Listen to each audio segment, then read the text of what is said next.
All right, so you're going to be given a ball of clay about the size of a big orange, and you should make it into a round ball by moving it around and cupping your hands and spinning it until it's a nice round ball. You will need to place it onto a clean spot of the table. So if there are any crumbs, just brush the dried clay off to the side. Don't brush it onto the floor, because I actually reuse the dried up bits of clay to make this, which is slip. You will need slip. It's watery clay. So we're going to need this later. So if you don't see it, you need to ask where it went. So the slip normally lives here at the clay table.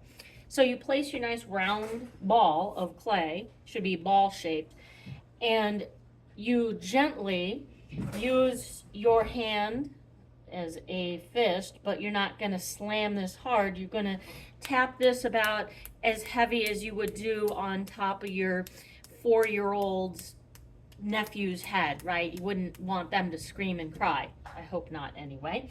And you just gently pound this out and flip it frequently. Also, spend more time in the center and then do go around the edge. And flip it frequently for one reason, and that is you don't want it to stick to the table. So it also allows it, when you flip it and place it again, it's not stuck to the table, so it'll spread better. Now, I am not making big, huge divots. I want this to stay kind of smooth, but I spend more time in the center and less time around the edge. What I don't want is a rounded hill. I want a flat hamburger shape. So this is about the thickness that you want to start with. It's like a nice thick hamburger. All right, now the next thing you need, if you want to show us where you get these cardboard slats, this will be the thickness of your slab of clay. We're going to roll out a slab, S-L-A-B, slab of clay. So we put these 2 slats on either side. Then you need your rolling pin. So if you want to follow me so you know where to get the rolling pin, this is where the clay is. I'll turn the lights on so you can see a little better. And this is where the rolling pins are kept. If there are any chunks of dried up clay at this time, you should scrape them off. If you need something to scrape it with, just ask. And there's also 3 over there, so grab the cleanest one you can find. Now when you're ready to roll, you notice I have 2 of these. They're under the rolling pin.